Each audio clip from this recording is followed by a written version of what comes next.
패널 토론 주제는 산업 및 정책 현장에서의 실증 개념 확장을 위한 모색이라는 주제로 진행이 되겠고, 제가 사회자로서 패널 토론자분들 먼저 소개시켜드리고 자장님께 마이크를 넘겨드리도록 하겠습니다. 네, 참석해주신 분들 소개해드리겠습니다. 먼저 주 솔메딕스 양인철 대표님, 예, 박수로 좀 맞아주시면 감사하겠습니다.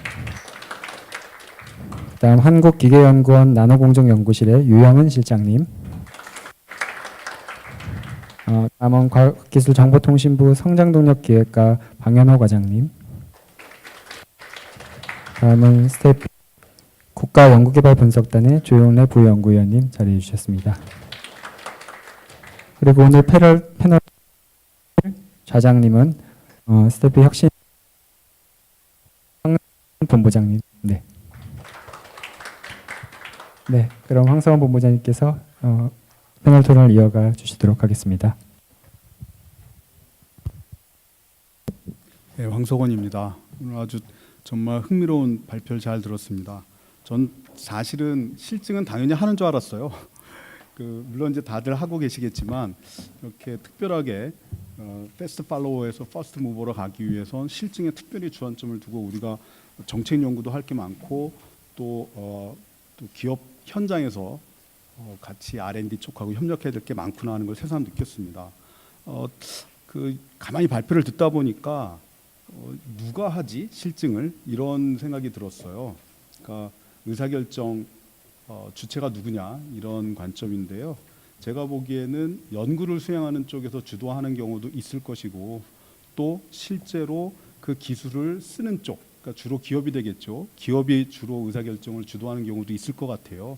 근데 오늘 이제 그 발표를 해주신 두 분은 다 그러니까 연구수행 주체 쪽이라고 봐야 되겠죠. 대학에 계시는 교수님, 또 출연연에 계시는 박사님 이렇게 발표를 해주셨는데요. 오늘 뭐 토론자 중에는 기업에서 오신 분도 계시지만 제가 보기에는 이제 양쪽에 누가 실증을 주도하는가 이런 관점에서 볼 때는 앞으로도 좀 균형을 찾아 나가는 그런 노력이 필요하지 않을까. 그러니까 기업이 주도하는 실증 이런 쪽도 우리가 그 수요자 지향 얘기를 요새 많이 하니까 그런 쪽도 염두에 두고 오늘 패널 토론 또 그 다음에 플로우에서 질문, 코멘트 활발하게 해주시면 감사할 것 같습니다. 제가 보기에는 그 패널 분들께서 한 5분 정도, 5분에서 10분 사이 좀 약간 5분 정도, 예, 5분 정도씩 패널 토론해 주시고요. 그 다음에 그 특별한 질문이 있으면은 이제 발제하신 분들께서 패널 토론 이어서 바로 답변을 해주셔도 좋지만 그냥 제가 자료를 미리 읽어보니까 이렇게 이제 의견 좀 코멘트 성격이 많은 것 같아요. 그래서 그럴 경우에는 특별한 질문이 없을 경우는 플로어에서 질문 코멘트까지 받은 다음에 발제자분들께서 마무리하시고 뭐 이렇게 하면 진행하면 되지 않을까 싶습니다. 그래서 여기 발표 자료에 있는 순서대로 제가 보기에는 맨 처음에는 우리 주식회사 솔메딕스의 양인철 대표님께서 좀 토론을 해주시면 감사하겠습니다.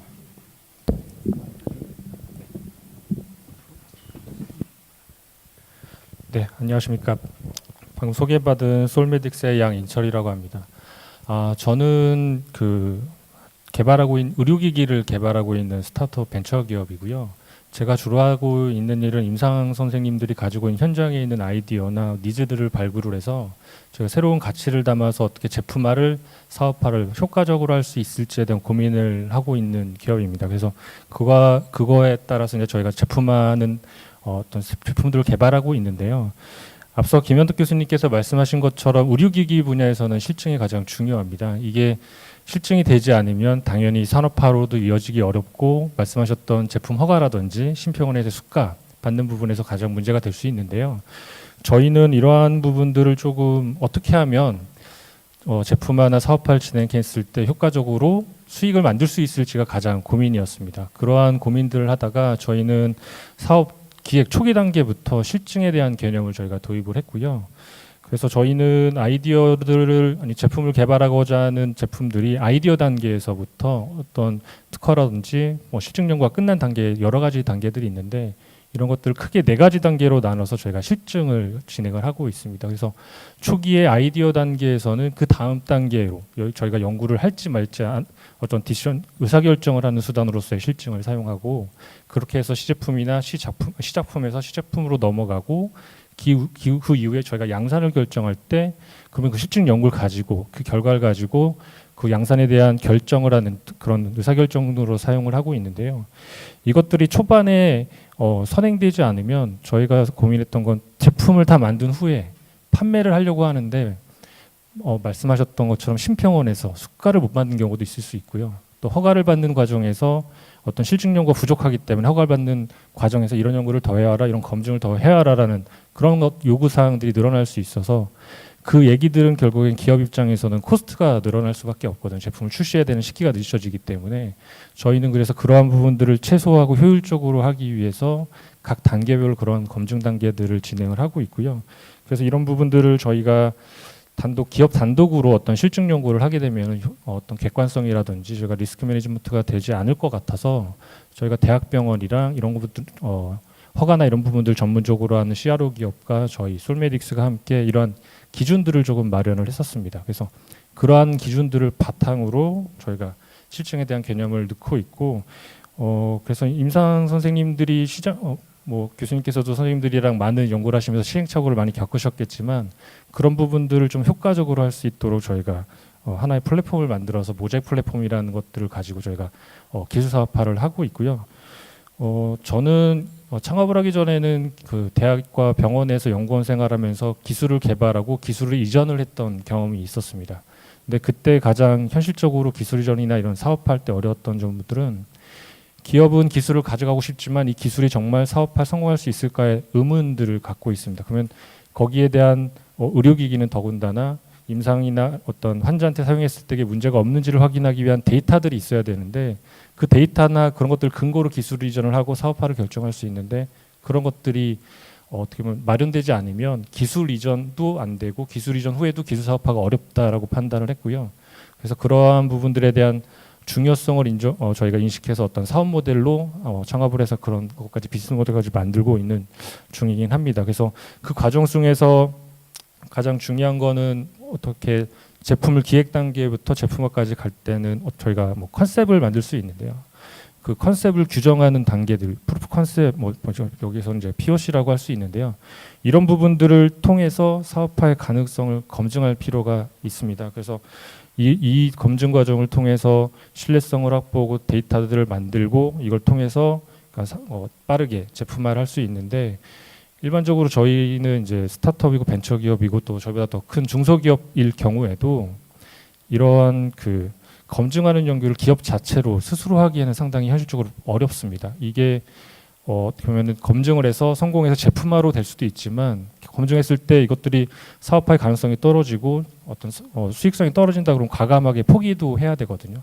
근데 그런 부분들을 기업들이 다 비용을 다 부담해서 하기에는 현실적으로 부담감이 크기 때문에 이런 부분들이 좀 국가 과제를 저희가 많이 기획을 하고 있는데 R&D 과정에서 단계별로 기획 단계부터 응용 단계, 제품화 단계에 해당하는 부분에서 어떤 실증할 수 있는 연구를 좀 룸을 만들어주면 그 결과를 통해서 기업들이 가져올 수 있는 부담을 좀 감소시킬 수 있지 않을까라는 생각을 가지고 있습니다. 그래서 저희가 여기서 말씀드리는 실증의 중요성은 결국엔 제품화를 하겠다고 결정했을 땐 그 제품이 시장에 나가야 되고 시장에 나갔을 땐 좋은 수익이 나와야 되는데 이 검증이 끝나지 않으면 수익도 낼 수 없고 그동안에 투여했던 비용도 손실로 발생할 수 있기 때문에 저희는 어떻게 보면 사업 기획 단계나 초기 단계에서의 실증 개념이 가장 좀 중요하지 않을까라는 생각을 가지고 있습니다. 네.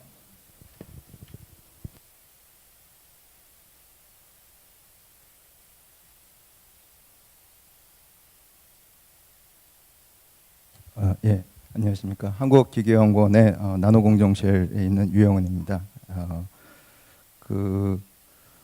주로 이제 실증 그러면은 보통 아까도 말씀을 많이 해주셨습니다만 이제 제품이 개발됐을 때 사용자 입장에서 또는 사용 환경에서 이 제품이 실질적으로 어떤 유효성이 있느냐 실효성이 있느냐의 실증을 많이 생각을 하고 있고요. 그런데 이제 관점을 조금 바꾼다고 말씀드릴 수도 있고 아니면 이제 그런 실증 과정 중에 하나의 단계로 말씀드릴 수도 있는데 저희가 어떤 제품화를 한다는 얘기는 결국은 그 시장에 그 대량으로 공급을 해서 적정한 가격에 사용을 할 수 있는 게 굉장히 중요할 수밖에 없고, 결국 제품화되기 이전에 그 매니팩처링이라는 어떤 단계, 즉 양산이라는 그 단계가 이제 반드시 들어가게 됩니다. 그래서 뭐 조금 관점을 바꿔서 이제 그 매니팩처링이라는 관점에서의 그 실증 문제를 잠깐 그냥 이슈를 제기하고자 합니다. 저희 기계연구원의 나노공정연구소는 기본적으로 이제 매니팩처링을 하는 그 그룹이고, 영어로 하면 이제 나노 매니팩처링 테크놀로지라고 되어 있습니다. 그래서 그 뭐 나노 스케일 또는 마이크로 스케일의 구조물이나 어떤 소재들을 이용해서 실제로 제품화하는 방향으로 연구를 많이 진행을 하고 있고, 사실 이제 그 특히 국내에서 R&D 시장에서 저희가 매니팩처링에 대해서 연구를 기존에 이제 제가 연구소 들어간 지 한 15년 정도 되는데 하다 보면은 어려움이 많습니다. 왜냐하면 이제 R&D 과제에서 저희가 이러한 기술을 매니팩처링으로 해결한다라고 했을 때 그건 R&D로 할 게 아니야라는 말을 워낙 많이 들어왔기 때문에 좀 쉽지는 않은 측면이 있긴 한데, 최근에 이제 제가 개인적으로는 이제 그 과기부의 뭐 파이오니어 사업이라든가 그 신성장 동력 사업, 융합 기술 동력 사업 등을 통해서 결과들이 뭐 운이 좋게 좀 잘 나오는 측면이 있고, 작년에 이제 저희 연구소 기업을 창업을 했습니다. 그런 과정 중에서 이제 뭐 말씀을 대표적으로 드리면은 이제 국내에 우연히 이제 의료기기 쪽하고 바이오 쪽 관련돼서 기술 이전 신청도 들어오고, 이제 아까 말씀드린 창업도 했는데, 저도 그랬었고 그 저희한테 기술 이전을 요청했던 기업도 그렇고, 이게 요소 기술이 됐기 때문에 저희도 또 제가 연구소 기업을 창업할 때만 해도 이거 1년이면 돈 벌 수 있어라는 상당히 자신감을 가지고 뛰어들었는데, 또 마찬가지로 이제 그 별도로 기술 이전을 요청했던 기업도 의료기기 회사인데 그랬습니다. 그래서 저희가 실제로 그 워킹 한다는 것까지를 보여준 게 이제 2016년 아마 12월 였던 걸로 기억이 나고요. 그러면 이제 이거 몇 개월이면 양산이 돼 시장에, 유럽 시장에 진출할 수 있어 했는데, 사실은 매니팩처링 단계에서 저희가 한 2년을 사실은 까먹었습니다. 그리고 이제 뭐 이번 달 말 정도부터 이제 양산이 이제 본격적으로 시작이 되는 단계에 지금 있는데, 그 과정 중에서 매니팩처링 관점에서 실증을 한 게 굉장히 저희가 생각했던 것보다 이제 어려웠던 그런 중요하다는 점을 좀 느끼게 됐었고요. 그 매니팩처링이 저희가 실제 그 랩 스케일에서의 어떤 연구 개발하고 그다음에 그걸 양산으로 가져가는 단계에서 특히 저희가 요새 이제 의료라든가 바이오 쪽에 일을 하다 보니까 그쪽에서 가지고 있는 주도한 생각 중에 하나가 연구 개발이 되면은 성능이 나오고 특성이 나오면은 양산은 스케일업을 하면 된다라는 생각들을 많이 가지고 있습니다. 그런데 사실 스케일업이라는 그 과정을 보면은 제가 뒤에도 써놨습니다만은 스케일업은 그냥 막연히 조그맣게 하다가 제품의 수량이라든가 규모가 커진다라는 개념은 스케일업 개념은 아닙니다. 기본적으로 소재하고 공정이 같은 상황에서 그것을 좀 더 많이 빠르게 생산하는 거를 뭐 굳이 말씀드리면 이제 스케일업을 할 수 있는데, 전혀 다른 소재하고 공정으로 연구 개발을 진행을 하고 실제 사업화 양산 단계에서는 적용한다 그러면은 그거는 굉장히 다른 그 어떤 배리어들에 부딪힐 수밖에 없고, 사실은 초기 단계부터 연구로 다시 돌아가야 되는 경우들이 굉장히 빈발하게 발생을 하고 있습니다. 그래서 뭐 오늘도 이제 그 발제자분들이나 앞에서 말씀을 많이 해주셨습니다만은, 제가 연구 단계에서부터 어느 적정한 단계부터는 이 제품을 실제 양산하는데 그 매니팩처링 프로세스라든가 소재 측면에서 실제 양산이 가능할 거냐라는 그런 고민들이 또는 실증이 계속 인발부가 돼야지 그게 실제 나중에 결과가 나오고 시장에 들어갈 때 그 뭐 실패의 확률을 좀 줄일 수 있고요. 그 다음에 이제 나중에서 들어가야 될 리소스들을 굉장히 줄일 수 있는 측면들이 있습니다. 그래서 그런 스케일업 문제들이 있고요. 또 하나 다른 측면에서 말씀을 드릴 거는 보통 저희가 이제 R&D 국가 R&D 과제를 통해서 개발하는 것들은 주로 이제 요소 기술 또는 핵심 기술입니다.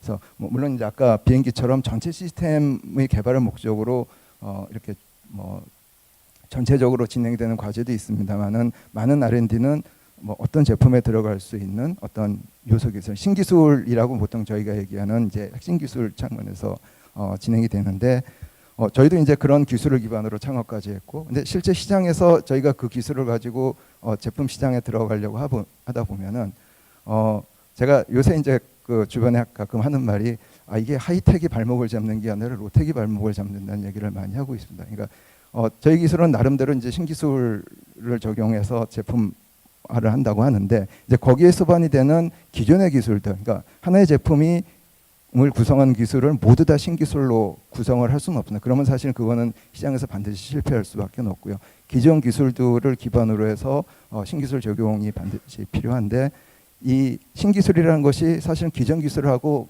어떤 매칭되는 특성이나 데이터들이 전혀 없는 상태입니다. 그러다 보니까 실제로 하다 보면은 이게 신기술은 우리가 자신이 있는데 그래서 로텍이 안 따라온다 이런 얘기들을 할 수밖에 없고요. 근데 사실 그건 다시 얘기해 보면은 신기술의 개발 방향이 잘못된 겁니다. 기존의 기술들을 감안해서 그거가 매칭이 될 수 있는 방향으로 기술 개발이 진행이 돼야 되는데 이제 그런 측면들이 좀 실제 실증 단계에서 가만히 돼야 되는 그런 부분들이 있습니다.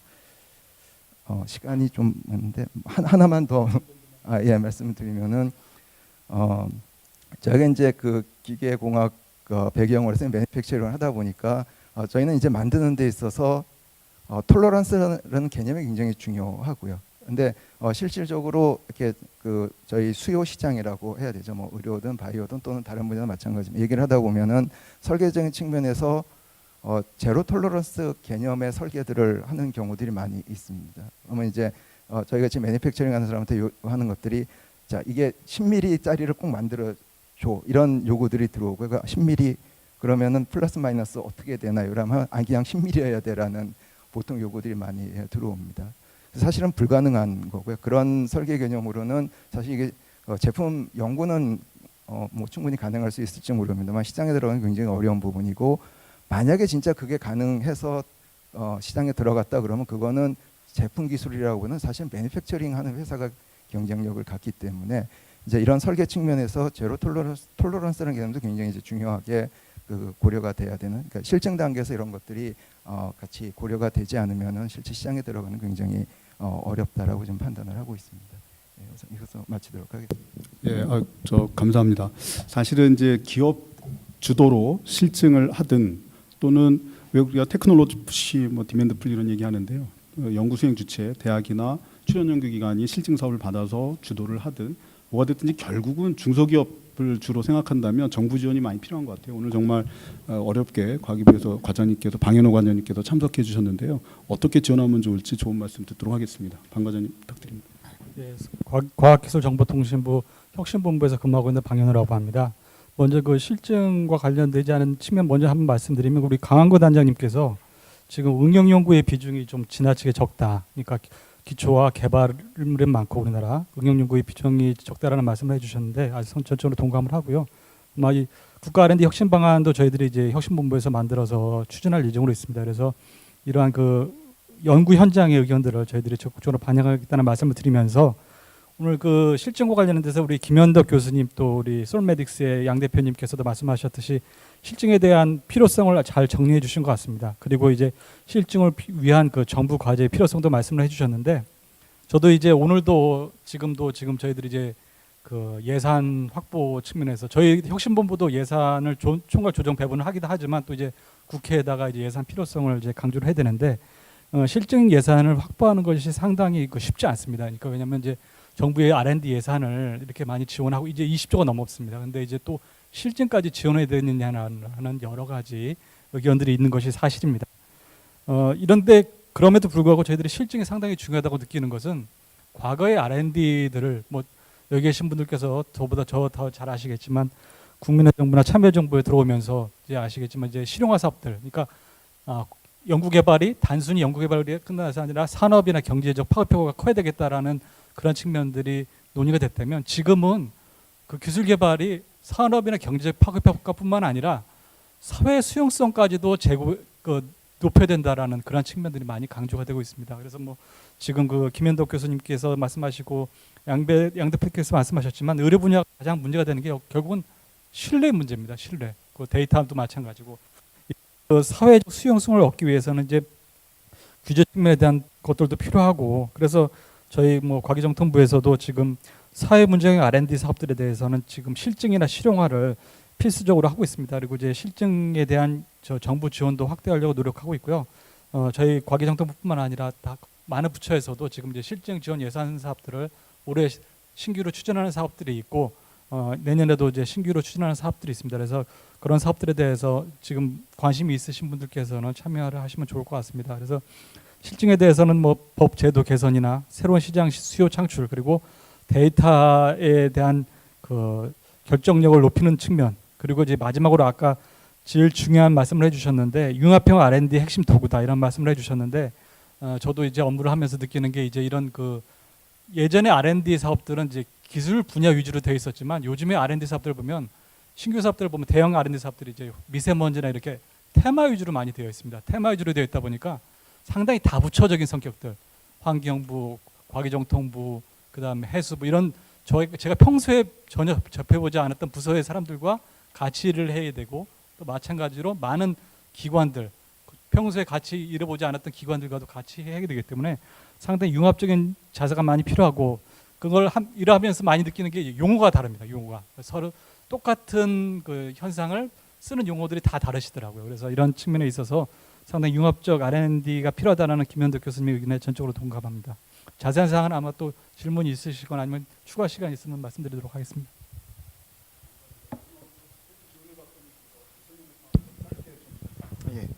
예, 스태피 조용래입니다. 그 실증에 대해서 제가 일단 첫 번째 관점이 R&D 컨텐츠 관점에서 보통 많이들 얘기를 하는 게 그 사업화의 문제인데 저 같은 경우는 이제 둘째 관점이 될 수 있는 그 컨텐츠 자체의 우수성과는 별도로 그 R&D 프로세스를 어떻게 효율화시키느냐의 관점에서 저는 이제 실증을 좀 바라보고 있습니다. 아까 말씀해 주셨던 그 뭐 교수님이나 연구자 분들도 좀 그런 관점으로 많이 말씀해 주신 것 같고요. R&D 기획과 프로세스에서의 그 이제 뭐 다인의 바다, 중금의 계곡 그런 사업화에서의 그런 아주 크리티컬한 그런 문제들에 대해서 마중물 역할을 하면서 한 번씩 이렇게 스케일업 할 수 있는 그런 역할을 할 수 있는 그 간극을 메우는 역할을 하는 것이 바로 저는 이제 실증이라고 보고 있는 그렇습니다. 그래서 단장님이나 아니면 교수님 이제 발표 사례에서도 봤다시피 R&D 프로세스를 실증을 통해서 만약에 실증의 개념을 확장을 시키거나 아니면 그걸 강화시킴으로써 개선을 하게 된다면은 전체 R&D 프로세스 그 단계는 굉장히 비효율적으로 보일 수 있는데 나중에는 전체 프로세스는 결국은 시간이 단축된다거나 더 효율적으로 변할 수 있다고 저는 생각을 하고 있습니다. 그런 견지에서 본다면은 기존의 그 실증의 개념과 그 범위의 좀 확장이 좀 이제 필요한 시점이 되지 않았느냐 라고 이제 생각을 하고 있습니다.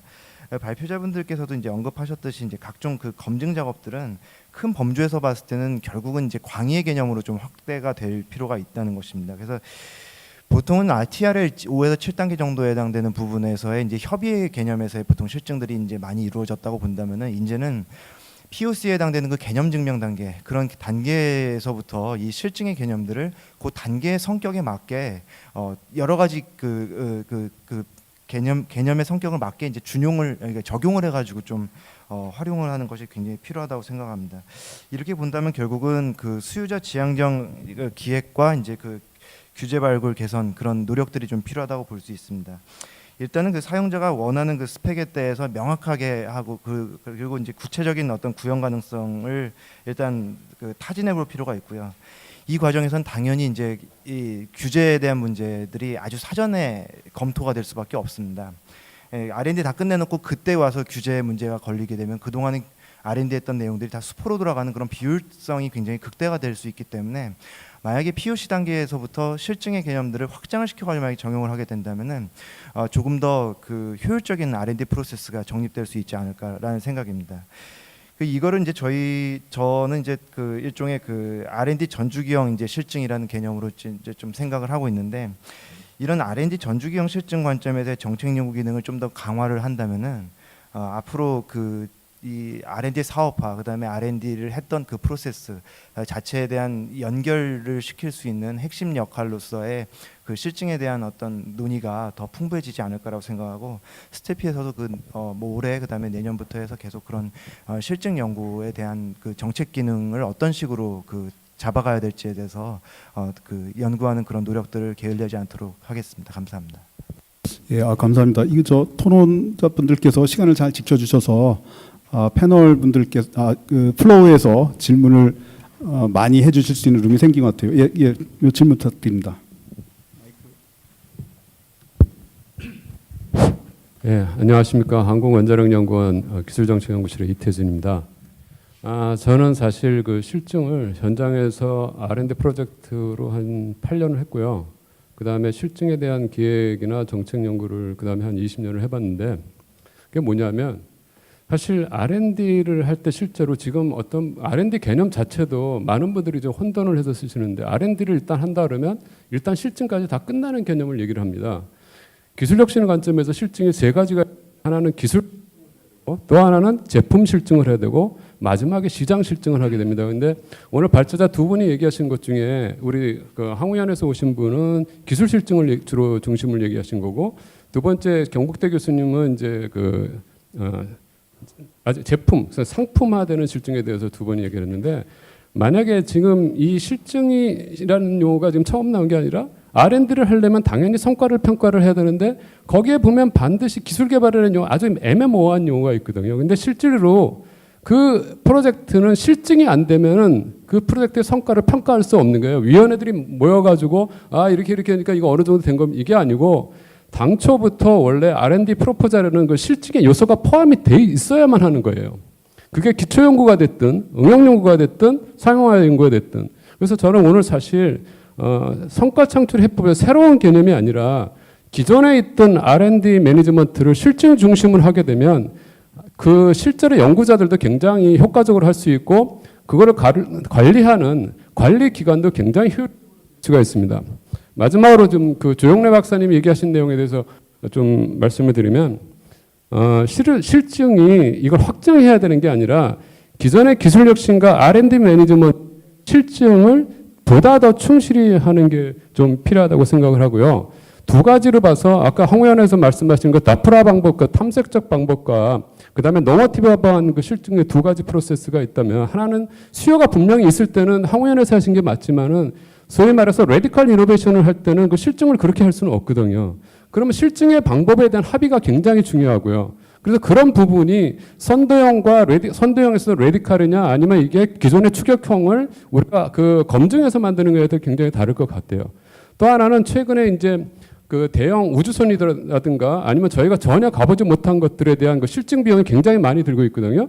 그럼 실증을 해야 되는데 이걸 어떻게 해야 되냐? 그래서 최근에 또 하나 하고 있는 게 시제품을 만들지 않고 설계나 시뮬레이션만 갖고 설계 인증을 하는 수단으로서 실증을 하는 방법들도 있습니다.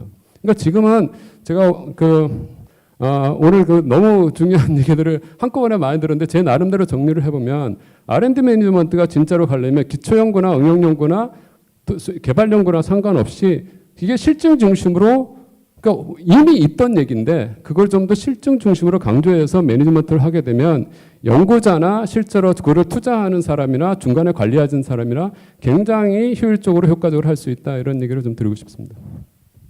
감사합니다. 또 다른 분 질문 없으신가요? 질문을 쭉 듣고 한꺼번에 이렇게 답변을 해주시는 게 좀 더 효율적일 것 같습니다. 예, 저는 그 해양수산과학기술진흥원의 안민호라고 합니다. 오늘 우선 발표 잘 들었고요. 그 조금 전에 이제 앞에서도 좀 말씀이 좀 있으셨습니다만은 사실 이제 그 대형 과제들이나 이런 것들이 기획되는 과정에서 보면 보통 이제 실증 사업들이 이제 일부 이제 포함되어서 이제 가고 있는 것은 뭐 다들 잘 알고 있으신 사항들일 것 같은데, 저는 좀 이런 질문을 좀 한번 드려보고 싶습니다. 그 실질적으로 이 각 그 단계마다 이런 어떤 실증 프로세스를 이렇게 이제 거쳐간다고 일단 말씀을 하셨는데, 근데 이게 사실 오늘 발표한 내용들도 보면은 이런 IT나 뭐 IoT나 아니면 바이오나 이제 이런 것처럼 기존의 그 국내외적으로 어느 정도의 어떤 성숙된 산업이 있고 또 거기에 대한 어떤 스탠다드나 아니면은 그런 레퍼런스가 명확한 분야들은 사실 각각의 어떤 그 검증이나 아니면 실증 과정을 거치면서 기존 거에 대한 어떤 유사성들을 보면서 사실 거기에 대한 객관성 그리고 신뢰성을 확보할 수 있다고 보여지는데요. 그렇지 않은 산업이나 아니면 기술에 대해서는 검증을 그게 뭐 수요자든 아니면은 수요자 기반이든 아니면은 그것을 개발했던 기술 개발자의 관점이든 어떠한 형태로든 거기에 대한 객관성을 어떻게, 신뢰성을 어떻게 확보하시고 거기에 대한 어떤 실증을 했다고 우리가 얘기를 할 수 있을지 사실 저는 이게 관리를 하다 보면 항상 의문이거든요. 필요성은 저희들 이제 공감은 하지만 거기에 대한 어떤 기준이 명확하지 않은 상황에서 판단하는 사람들조차도 여기에 대해서 명확한 답을 내릴 수가 없습니다. 근데 사실 이 부분에 대한 그 얘기들은 그 좋은데 여기에 대한 어떤 얘기들이 오늘 언급된 부분들이 없어가지고 사실 아마 여기 플로에 계신 분들뿐만이 아니라 오늘 발표하신 모든 분들이 사실 아마 다 해당되는 질문일 것 같은데 이 부분에 대한 그 해답도 좀 가능하신 분이 좀 한번 답변을 해주셨으면 좋겠습니다.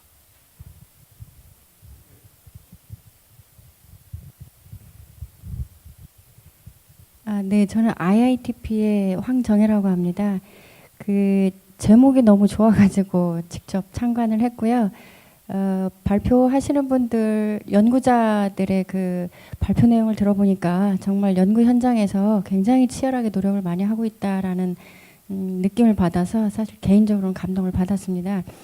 저는 이제 관리기관에 있다 보니까 이 기술 개발 결과물을 어떻게 활용할 건가에 대한 고민을 예전부터 이제 관심을 가지고 있다가 실제로 업무를 맡게 되면서 고민을 많이 하게 되었는데요.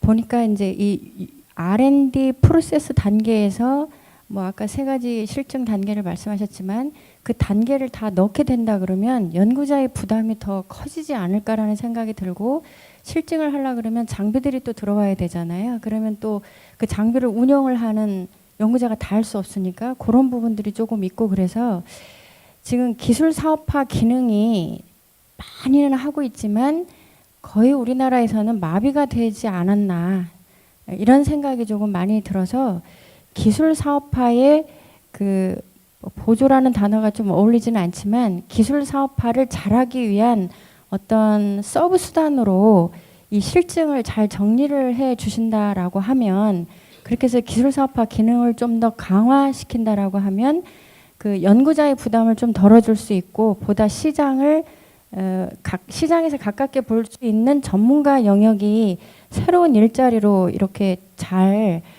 자리매김을 한다라고 하면 연구자 시장을 연결할 수 있는 그 중간 단계의 그 기술 사업화를 이걸 서브로 활용하면 어떻겠나 이런 생각이 조금 들어서 질문을 한번 던져봤습니다.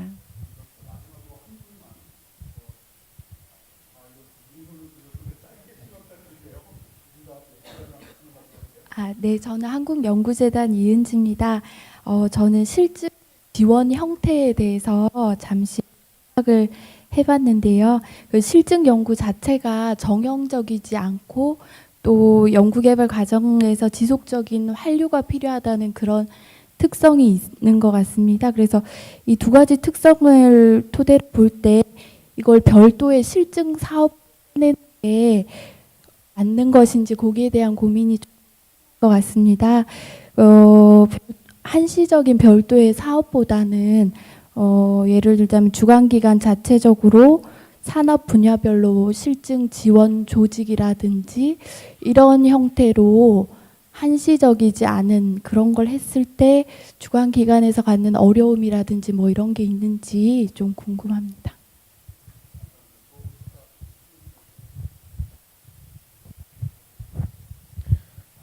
예, 질문들을 기회 주셔서 감사드립니다. 전 키스텝의 김재라고 합니다. 우선 그 실증에 대한 수요는 지금까지 지속적으로 있어 왔다라고 생각을 합니다. 다만 그것이 기술 사업화 사업이라든지 그 일부 인프라 사업 그리고 개별 기술의 사업 속에서 지금까지 소화되어 왔던 것이 지금 상당히 좀 부각되어 와가지고 한 가지 우려가 되는 것은 그 실증의 수요들을 다양한 사업에서 소화했을 때 어떻게 보면 약간 일관성 없는 체계성 없는 어떤 지원이 이루어지지 않을까라는 우려가 하나 들고요. 코멘트 하나랑 이제 질문 하나 드리겠습니다. 우선은 아까 어떤 다른 질문자께서 말씀하셨던 것처럼 이제 공급 기업 입장에서는 사실 산업기술 실증이 아닌 게 없을 수도 있다고 생각이 되는데 그 수요 입장에서는 사실 산업기술과 좀 공공적인 수요가 좀 차이가 있다고 생각이 됩니다. 예를 들어 이제 에너지나 이제 우주나 사회문제 해결력 이런 것들은 특히 에너지 쪽은 이미 이제 그 사업 기획 속에서 이제 실증을 어느 정도 포함해서 과제를 진행하고 있는 걸로 알고 있고요. 근데 산업기술 같은 경우는 분야에 따라서 이제 신산업 중심으로 가는 그 선도형 R&D냐 혹은 추격형 R&D냐에 따라서 그 실증이 필요한 영역도 있고 필요하지 않은 영역도 있고 좀 구분이 좀 필요하다라고 좀 생각이 됩니다. 두 번째 좀 질문을 드리고 싶은 거는 사실 실증의 어떤 개념이 뭐 확장이라고 얘기를 할 수도 있고 실증의 어떤 지원이 좀 증대된다고 얘기할 수도 있는데 사실 그 반작용에 그 좀 궁금합니다. 이게 사실은 두 가지가 좀 생각이 드는데 첫 번째는 이게 사업화라든지 매출액이라든지 그런 어떤 그 TR을 훗단에서 발생하는 그런 성과를 더 강조함에 따라서 성과주의적인 어떤 그 우려가 좀 들고요. 그래서 연계돼서 사실 그 실증이라는 것이 개념이 좀 다양하게 이제 얘기가 될수록 사실 실증에 대해서 명확하게 얘기하는 사람은 없지만 R&D의 범위도 좀 모호해질 수 있다라고 생각이 됩니다. 그 사실 단순 뭐 개량이라든지 개선 뭐 이런 부분들 양산 직전에 대해서 뭐 초도 그런 부분들은 사실 R&D 지원으로서 적합하지 않은 부분도 있을 수 있는데 그런 부작용에 대해서 사실은 지속적인 검토가 동시에 이루어져야 되지 않냐라는 생각이 드는데 여기에 대한 어떤 묘안이 있으신지 궁금합니다.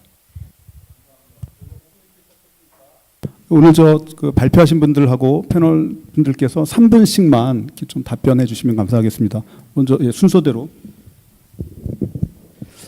예, 그 사실은 이제 제가 발표를 해서 말씀을 드리고 싶었던 거는 그 뭐냐면 RFP에 대한 실증이 필요하다는 말씀을 좀 드리는 거였거든요. 사실은 뭐냐면 아까 박사님께서 기술 실증, 제품 실증, 시장 실증을 하는데 실제로 이 부분들이 가장 먼저 작성이 되는 부분들이 RFP거든요. 그 부분들은 오퍼레이셔널 컨셉과 그 다음에 이 제품을 개발하기 위한 기술 요소들, 그러니까 우리가 이런 제품들을 구성하기 위해서 기술 요소들을 이런 것들을 넣겠다라고 한다는 거죠. 그런데 실제로는 우리가 이제 그 부분들을 예전에 우리가 팔로워의 입장에 있어서는 그 부분들이 사실은 실증이 필요가 없었어요. 왜냐하면 남들이 이미 잘하고 있는 것이었기 때문에. 그런데 이제 우리가 새로운 제품을 개발하다면 어떤 문제가 있냐면 그 컨셉과 거기에 사용되는 기술 자체가 정말 적절하고 그것이 워킹하는 것인지에 대한 아무런 실증이 없이 R&D 과제가 진행이 된다는 겁니다. 그렇게 되면 이게 진행이 가면 갈수록 실제로는 어떤 기술과 인력과 시간의 투자가 많이 벌어짐에도 불구하고 실제 나중에 가면 성공은 아예 처음부터 잘못됐을 가능성이 많다라는 거죠. 그러니까 저는 사실은 우리나라에서 기본적으로 뭐 그 개발 단계별로 있는 시험평가라고 실증 시험평가라고 한다면 이런 부분들은 기존의 R&D 프로세스에서 많이 좀 셋업이 됐다라고 생각을 합니다. 그런데 우리가 지금 안 하고 있는 부분이 뭐냐면 초기에 우리가 어떤 RFP를 만드는 그 컨셉에 대한 실증을 아무것도 안 한다는 거예요. 그러니까 그 부분들이 실증되지 않은 채 대형 사업이 가버리면 맨 마지막에 가면 남는 게 뭐냐면 대형 시스템인데 워킹하지 않는 시스템이 될 가능성이 크다라는 겁니다. 우리가 그걸 어떻게 극복할 것인가라는 부분이 있고요. 두 번째는 또 하나는 이제 지금 뭐 플로어에서도 많이 말씀하셨고 하셨는데 또 한 가지 우리가 좀 부족한 부분들이 전체적인 개발이 끝나고 나서 그 부분들을 지속적으로 실증을 하면서 운용 사업에 좀 예산이 투입될 필요가 있습니다. 이건 그냥 저희 항우연에서 수많은 무인기와 비행기를 만드는데 사실은 개발하고 비행 시험 한 1년 합니다. 저희는 사실은 인텐시브하게 실증을 하거든요. 그 기술 실증과 제품 실증에 대해서. 그런데 그 부분들을 가지고서 운용을 해서 그게 정말 운용성이 있는지는 좀 지속적으로 해야 되는데 우리나라 그 부분들은 좀 약한 건 사실인 것 같습니다. 그런데 제가 오늘 드리고 싶은 말씀은 컨셉에 대한 실증을 먼저 하자. 거기에 들어가고 있는 기술 요소에 대한 실증을 먼저 하자. 그게 오케이가 그걸 아주 스케일 다운해서 얼마나 효율적으로 하느냐가 앞으로 R&D의 성과를 좌우할 것이다라는 게 제 생각입니다. 예, 감사합니다. 네, 감사합니다. 김현덕 교수님 마이크 쪽에 있나요? 예, 그 실증이 뭐 오래된 개념이고 또 어느 특정 분야는 잘 되고 있는 건 당연히 뭐 저도 인정을 하고요. 지금 사실 아까 문제가 되는 거를 우리 본부장님께서 말씀하셨는데 이제 기업 주도 과제 부분 쪽에 사실 저는 많은 좀 관심을 갖고 싶습니다. 키스텝에서도 정리하셨듯이 그러니까 산업기술과 공공기술은 대부분 다 사실 실증을 뭐 한다고 저는 느끼고 있는 상태고 근데 그럼에도 불구하고 이제 산업기술 쪽은 이때까지 이 부분들을 이제 고민을 적게 했던 측면들이 있고요. 또 우리 아까 TP에서 오신 분이 말씀하신 것도 이제 산업기술로 간다면 정말 이 그 이제 실증의 부담과 연구자의 부담, 추가 장비 투입 이런 부분들도 상당히 그 많이 있습니다. 그래서 그걸 어떻게 처리할 것이냐, 사실 산업별로 또는 뭐 그 다른 어떤 그 테마별로 이렇게 하나씩의 인프라를 구축해서 또는 기관을 지정해서 할 거냐, 이런 부분들 한번 논의가 좀 돼야 되지만 더 정확하게 이제 제가 말씀드리고 싶었던 거는 이제 어쨌든 그런 거에 관해서 이제 프로세스 하나하나에 대해서 합의가 있어야 된다. 우리 과장님께서 사회적 수용성이라고 하셨는데, 그 피드백 R&D에 대해서 이제 특히 산업기술 분야나 이런 쪽에 필요하다는 것에 관한 합의가 있고 이제 어떻게 만들어갈 것이냐, 이런 게 이제 시작돼야 되는 단계가 아닌가, 저는 그 생각하고, 그 부분이 이제 되게 중요하다고 생각하고요. 제가 말씀드린 것 중에 뭐 아까 제품이나 실증 이런 걸 했지만 저도 강한구 박사님하고 똑같은 생각입니다. 우리 양 대표님께서 말씀하신 단계별로 어떻게든 실증을 할 수 있는 부분들, 이런 부분들이 되지 않으면 사실은 그 어떤 그게 사실 단계별로 돼야 피드백이 되는 거니까요. 그런 부분들이 저는 필요하다고 생각을 합니다. 네. 짧게 마셨습니다.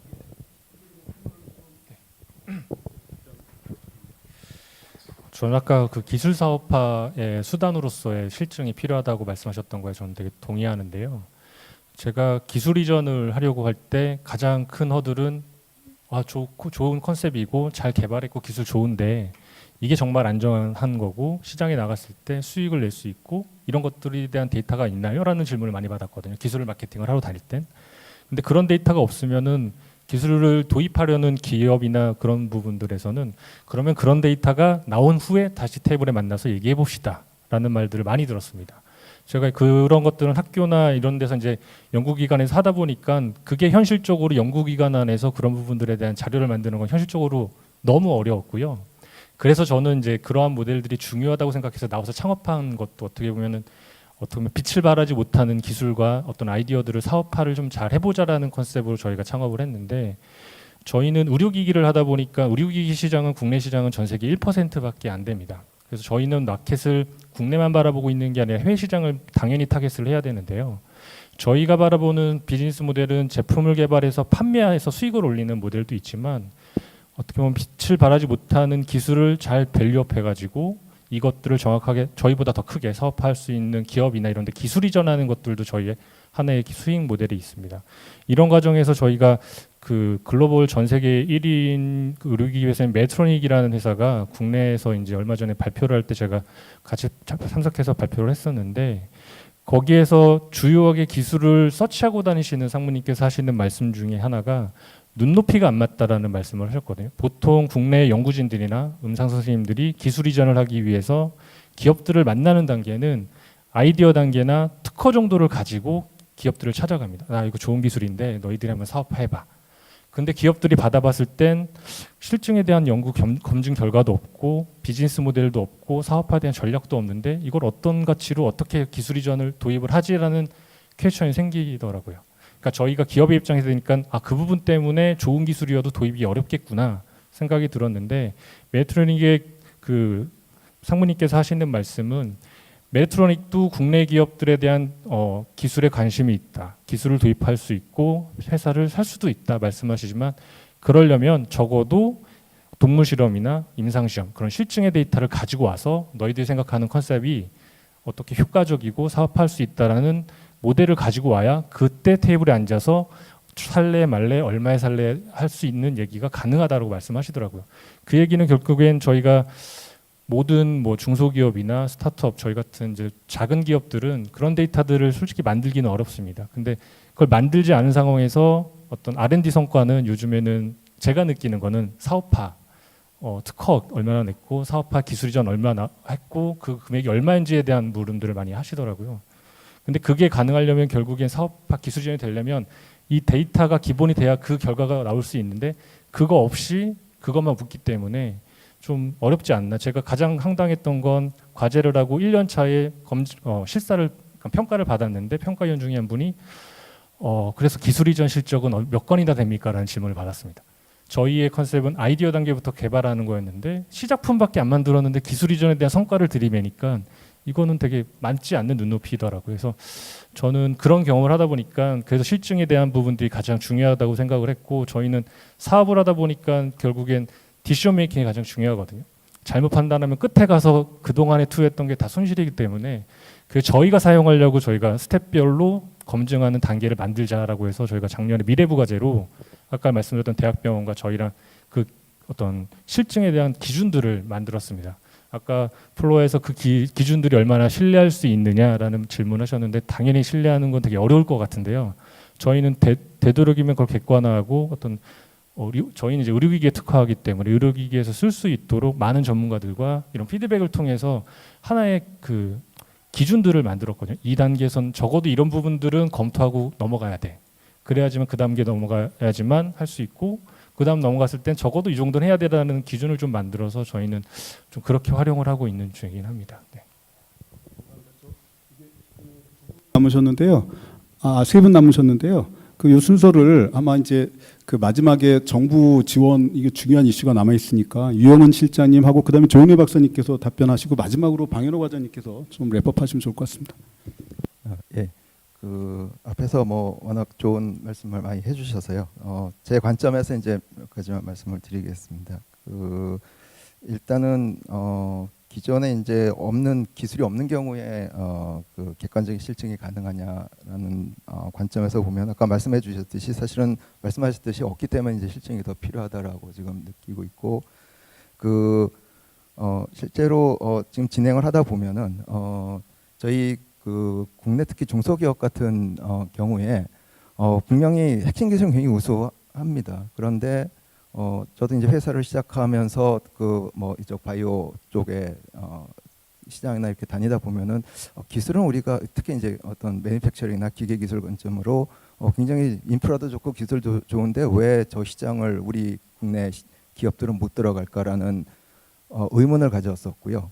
사실 국내에서 이제 몇 개의 기업들이 많이 찾아오곤 했었습니다. 이제 제가 답을 못했었는데 가서 최근에 한 2, 3년 동안 다니면서 이제 느꼈던 것이 저희는 굉장히 수동적으로 움직이고 있다라는 느낌입니다. 그 무슨 얘기냐면 이제 아까 추격형 얘기했는데 그 특히 이제 매니팩처링 관점에서 보면은 기본적으로 외국에 있는 제품을 그대로 들여와서 뭐 카피라고 하긴 좀 어렵습니다. 그걸 기반으로 잘 만드는 건 굉장히 잘합니다. 그래서 저희가 경쟁력이 좀 좋고요. 또 하나 이제 그런 경우 아닌 경우에 그 적용하는 측면에서 새로운 분야에 대해서 이거를 저희 핵심 기술을 기반으로 새로운 분야에 적용하는 건 굉장히 좀 어렵습니다. 그러니까 카피를 하거나 아니면 누군가 와줘서 요대로 만들어줘 그러면 됩니다. 근데 그걸 설계부터 시작해 갖고 나중에 그걸 개발해서 이러한 그 유용성이 있다라고 검증하는 그런 경험이라든가 프로세스는 제가 판단하기에 국내 그 중소기업이 굉장히 약하다고 지금 판단이 되고 그게 이제 저희 현재 중소기업 국내에 그 경쟁력 약화에 굉장히 큰 문제점이 아닌가라고 이제 판단을 하고 있습니다. 그리고 그 기술 사업화 서브 수단으로서 이제 아까 연구자 부담 말씀을 좀 하셨는데 뭐 비슷한 말씀이긴 한데 저희가 이제 기술 이전을 요청을 받아서 실제 기술 이전하고 난 다음에 저희가 계약성으로 보면은 저희 기술 이전하고 나면은 그냥 그걸로 사실은 저희는 법적인 의무는 없습니다. 그런데 그 국내 중소기업의 상황상 저희가 어떤 기술 이전을 하고 나면 이걸 실질적으로 그 제품화까지 시장에 들어가기 위해서는 사실은 굉장히 많은 지원이 필요할 수밖에 없고요. 아까 말씀드렸듯이 기술 이전한 이후에 그 계약상의 범위를 훨씬 벗어나는 범위까지 저희가 한 3년 정도를 계속 지원을 해서 이제 양산 단계에 들어가는 상황이 되고 있습니다. 그래서 그런 것들을 그냥 개별 연구자들한테 어떤 도덕적인 문제로 이렇게 책임을 지우기에는 상당히 좀 어렵다라는 생각을 하고 있습니다. 그래서 이제 그런 것들 이제 국가적인 차원에서 어떤 시스템을 마련하지 않으면 사실은 기존에 투입됐던 R&D 어떤 리소스들이 다 뭐 허비되는 그런 문제가 있을 수 있어서 이제 그런 부분들을 좀 고려를 해주시면 좋을 것 같습니다. 네, 감사합니다. 조윤희 박사님은 호스트 측이니까 2분 정도만.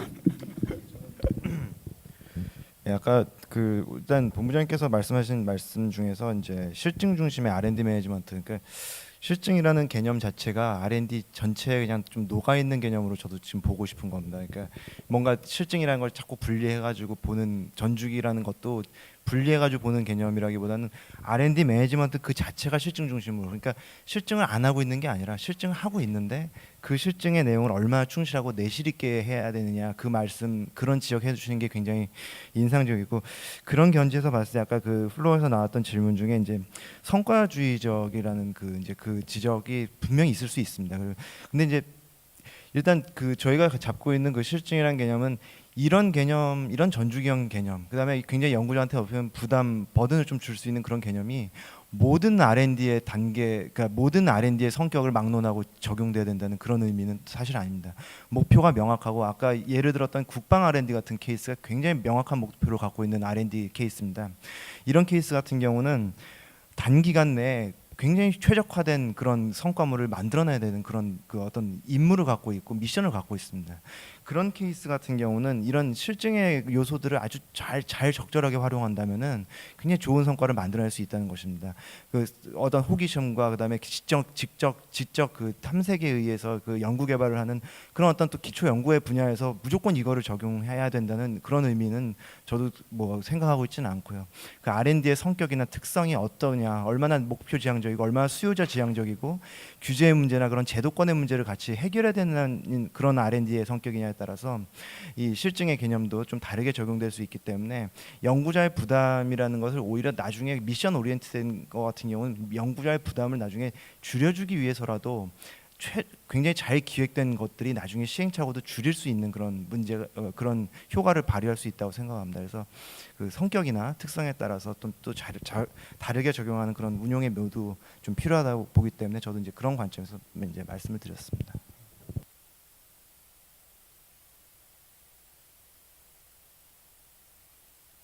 들었습니다.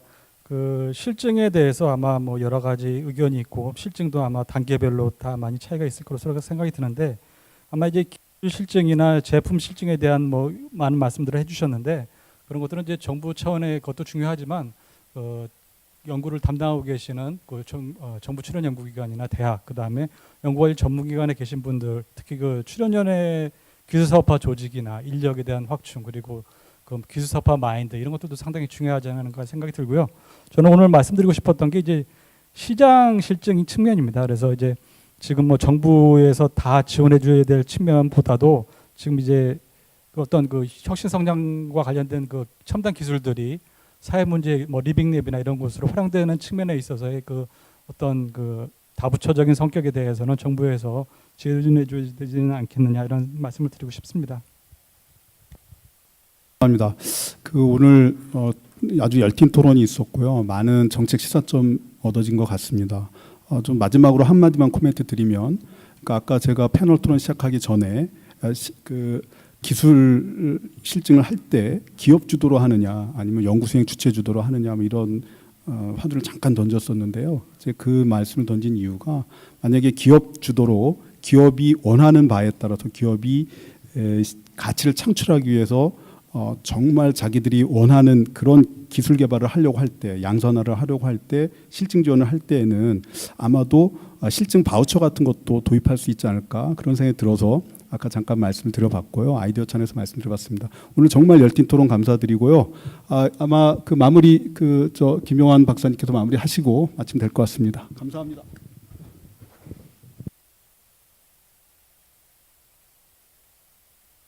수고해주신 발제자분들, 토론자분들 모두 감사합니다. 뭐 별다른 말은 없고요. 예, 오늘 참여해주셔서 감사드립니다. 모두 안녕히 돌아가시면 감사하겠습니다.